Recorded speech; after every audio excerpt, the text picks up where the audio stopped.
Hello everyone and welcome to another video. तो आज मैंने डिसाइड किया था कि हम लोग जाएंगे कैफ़े, मतलब अपने कैफ़े जाएंगे जिसे ओपन हुए ना ऑलमोस्ट 5 मंथ हो गए हैं और हम लोग ना अभी नहीं गए थे उसको देखने के लिए। मतलब मैं नहीं गई थी उसको देखने के लिए क्योंकि मैं प्रेग्नेंट थी।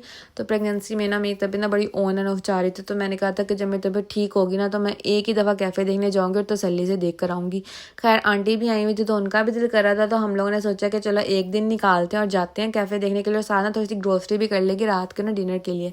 तो हम लोग गए, हम लोग निकल पड़े थे। मैं तैयार वगैरह हुई, ब्रेकफास्ट वगैरह किया। मैंने अलाया को ना नहलाया था, तो वो नहाने के बाद ना बहुत लेज़ी हो जाती है और ना उसको ना सोना होता है और सोने के फ़ौरन बाद उठती है और ना उसे दूध चाहिए होता है। और ये ना मैं ना वीडियो बनाते बनाते मैंने फ़ौरन एकदम कैमरा ना अलाया की तरफ किया तो वो उठी हुई थी और मेरी तरफ देख रही थी कि मम्मा पता नहीं क्या करी है, मुझसे बातें नहीं करी। उसके बाद ना मैं मसरूफ़ों की बातें वगैरह करने लग पड़ी एंड देन मैंने अगेन उसकी तरफ कैमरा किया तो वो सो गई थी। मतलब बच्चों के रूटीन का बिल्कुल पता नहीं चलता कि उन्होंने कब उठना है, कब सोना है, कब खाना है। मतलब उन्हें रोना तो बताना है कि भाई हमें ये चीज़ चाहिए और ये चीज़ जो है हमें नहीं चाहिए। खैर जो था ना कैफ़े आने वाला था तो मुझे पता था कि अभी सो गई है, तो मैं ना इसका दूध ना पहले ही तैयार कर लेती हूँ क्योंकि ना ये उठते सारी ना दूध पीती है। और यहाँ पे ना मैं अपनी वॉच चेक करी थी क्योंकि वो चल नहीं रही थी। मैंने पहन तो ली थी, मैं उसको चला के देख रही थी कि भाई ये चल क्यों नहीं रही। और इतनी कोशिशों के बाद जो थी ना वॉच फिर नहीं चली। मैंने वैसे ही पहन ली, मैं कहा छोड़ो वैसे भी कैफ़े आ गया, मैं क्या इस वॉच को ना ठीक करती रहूँ।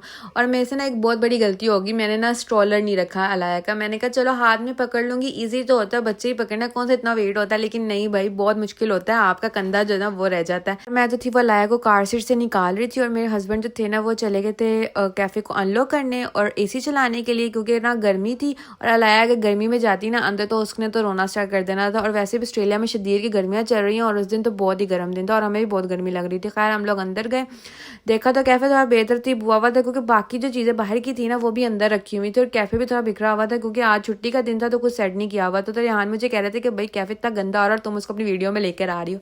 खैर हमारा ना काफ़ी दिनों से दिल करा था कि हम लोग ना रेहान के हाथ की कॉफ़ी पिए। अक्सर हम जब भी बाहर से कॉफ़ी वगैरह लेते हैं ना तो रेहान हमें कहते हैं कि मैं इससे अच्छी कॉफ़ी तो मैं बना लेता हूँ, इससे अच्छी कॉफ़ी तो मैं बना लेता हूँ। तो मैंने कहा चलो अपना आए ही हैं तो ट्राई करके देख लेते हैं उनके हाथ की कॉफ़ी। तो हम लोगों ने उनको कॉफ़ी बनाने पे लगा दिया। कॉफ़ी बनाते बनाते ना ये जनाब कह रहे थे कि तुम वीडियो बिल्कुल ठीक नहीं बना रही और मैं बिल्कुल अच्छा नहीं आ रहा वीडियो के अंदर। बिल्कुल वो सही कह रहे थे क्योंकि मेरा कैमरा एंगल बिल्कुल सेट नहीं था, मैं वैसे ही वीडियो ना रैंडमली बना रही थी। मैंने कहा चलो कोई नहीं, मैंने फिर भी उनको कहा कि नहीं सही सही बना रही हो, तसल्ली दी है कि सही सही बना रही हो, तो जो वीडियो देखेंगे तो उनको पता चलेगा। और साथ साथ ना वो मुझे ना मशीन के फंक्शन वगैरह समझा रहे थे कि मशीन कैसे वर्क करती है और कहाँ से स्टार्ट होती है, तब किस तरह आना होती है। और साथ ना आंटी जो थी वो पढ़ाई कर रही थी तो हम उनको डिस्टर्ब नहीं कर रहे थे क्योंकि वो सूरतें वगैरह पढ़ी थी। तो अलाया को मैंने पकड़ा हुआ था और वो भी साथ बहुत शोर कर रही थी और मैं वीडियो बना रही थी। तो खैर जो था ना कॉफ़ी जब मैंने पी एंड पे बहुत टेस्टी कॉफ़ी थी। इस वजह से नहीं कह रही क्योंकि मेरे हस्बैंड ने बनाई थी, वाकई बहुत अच्छी कॉफ़ी थी। मैं कॉफ़ी पीती नहीं और मुझे वो वाकई बहुत अच्छी कॉफ़ी लगी थी। खैर जो थी वो कॉफ़ी बनाने का प्रोसेस अभी भी जारी था। अभी ना ये मेरे जो थी मदर इन लॉ की कॉफ़ी बन रही थी। मैंने उनसे फरमाइश की थी कि मेरी ना कॉफ़ी में कोई शेप वगैरह बनाइएगा, मैं सादी कॉफ़ी नहीं पीऊँगी, आप मतलब मुझे शेप के साथ कॉफ़ी चाहिए। तो वो कहते चलो ठीक है दूसरी कॉफ़ी ना मैं तुम्हारे लिए बनाता हूँ। और फिर ऐसी बातें करते करते थी उन्होंने कॉफ़ी बना ली। और ये जो ऊपर चॉकलेट पाउडर डालते हैं ना ये मेरा फेवरेट है, मैं बहुत शौक से खाती हूँ। खैर जो थी इतने देर में मेरी कॉफ़ी बन गई थी, उन्होंने मेरे लिए हार्ट शेप बनाई थी जो बहुत अच्छी लग रही थी। उसके बाद जो थे हम लोग निकल गए थे। अलाया ने जो था ना मिल्क स्पिट कर दिया था अपनी शर्ट के ऊपर, तो मैंने ना उसकी जो थी ना शर्ट वगैरह चेंज की और ना हम लोग निकल गए क्योंकि हम लोग ना रास्ते से ग्रोसरी वगैरह भी लेनी थी। तो कॉफ़ी मैंने हाथ में पकड़ ली कि चलो मैं रास्ते में ना जाते हुए पीती जाऊँगी। और साथ साथ ना मैं अपने हस्बैंड को कह रही थी कि जब नेक्स्ट टाइम मैं आऊँगी ना तो मैं क्या ट्राई करूँगी और आप मुझे क्या बना के देंगे। फिर मैंने लाया को देखा तो ना उसको भूख लगी हुई थी तो मैं उसका मिल्क बनाने लग पड़ी। और ना हम लोग लेके निकले थे आइसक्रीम, तो मैंने कहा चलो इसको खा लेती हूँ, मेल्ट हो रही थी तो मैंने कहा पहले इसको खा लेती हूँ फिर कुछ और करती हूँ। मुझे ना बेन एंड जेरी की ना चॉकलेट फज आइसक्रीम बहुत पसंद है, लाइक ये मेरी मोस्ट फेवरेट आइसक्रीम है और मैं बहुत शौक से खाती हूँ। खैर मैंने देखा तो लाया रोने लग पड़ी थी क्योंकि ना वो कार सीट की यूज टू नहीं है, उसका यही होता है कि बस मैं लेट गई, मैंने सो लिया, अब मुझे उठा लो, मुझे गोद में उठा लो, मुझे बैठा लो। जब स्टार्ट में मैं कार सीट में उसको बिठाती होती थी ना तो ये बहुत रोती होती थी। मैं और रेहाना बहुत बहस करते होते थे। मैं उन्हें कहती थी कि ये कैसा रूल है कि भाई बच्चा रो रहा है हम उसे गोद में नहीं उठा सकते, क्योंकि मेरे दिमाग में पाकिस्तान वाला सीन चल रहा था कि हम बच्चों को उठा के ट्रैवल कर लेते। तो वो मुझे कहते थे कि अब ऑस्ट्रेलिया में तो ऑस्ट्रेलिया के रूल और रेगुलेशन तो फॉलो करने पड़ेंगे, चाहे तुम जो मर्जी कर लो, बेशक तुम अपना सिर जाकर ना दीवार के साथ मार लो, लेकिन तुम्हें बच्चे की सेफ्टी के लिए ना इस कार सीट में बिठाना होगा। खैर जो था मेरे हस्बैंड को भूख लगी थी तो कहते कि चलो थोड़े से पेट पूजा कर लेते, तो उन्होंने अपने लिए लिया KFC क्योंकि घर जाके जो था हमने बारबेक्यू की तैयारी भी करनी थी। आज वो कह रहे थे कि मैं करूँगा बारबेक्यू, मतलब मसाला भी मैं ही लगाऊंगा, मैरिनेट भी मैं ही करूँगा।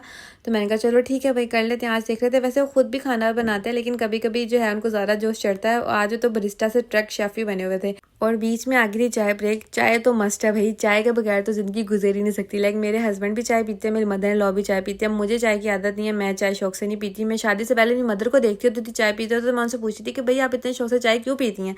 तो वो मुझे आगे से कहती हैं कि भाई इससे तो थकावट उतर जाती है, इस वजह से पीती हो। खैर मेरे जो हस्बैंड थे वो चाय पी के आ गए थे, तो वो मटन को जो था वो टेंडराइजर लगाया हुआ था, अब उसको मैरिनेट करना था, वो करने लग पड़ी। हमने थोड़ा सा सेटअप किया हुआ था बारबेक्यू का। हम लोग पहले भी बारबेक्यू करते तो टेबल वगैरह चेयर्स वगैरह रखते हैं, लेकिन हम लोगों ने ये सिंपल सा ही जुगाड़ सा लगा लिया था, क्योंकि टेबल वगैरह रखने की ना अब हिम्मत नहीं थी बाहर। तो वो थके हुए थे, तो उन्होंने कहा कि भाई ऐसे ही कर लेते हैं। और यहाँ पे ना मैं अपनी मामास ड्यूटी थी ना वो पूरी कर रही थी खैर जो थी। और वहाँ पे मेरे हस्बैंड जो थे ना वो आग के साथ खेल रहे थे, क्योंकि उनके खतरों के खिलाड़ी का ऑडिशन था। तो उन्होंने कहा चलो मैं घर से ट्राई करके देखता हूँ कि मैं पास हो सकता हूँ कि नहीं हो सकता। खैर इसी तरह करते करते और भूख इतनी लगी हुई थी कि अब दिल कर रहा था कि भाई उतार के दे दो, हम खा लें, वैसे ही खा लें। तो खैर जब मैं टेस्ट किया तो वाकई बहुत अच्छा था माशाल्लाह। मेरे हस्बैंड ने मसाला वगैरह लगाया हुआ था उसका, तो मुझे काफ़ी पसंद आया। वो आगे भी खाना वगैरह बनाते तो उनको अंदाज़ा है, क्योंकि वो अकेले रह चुके हैं यहाँ पे।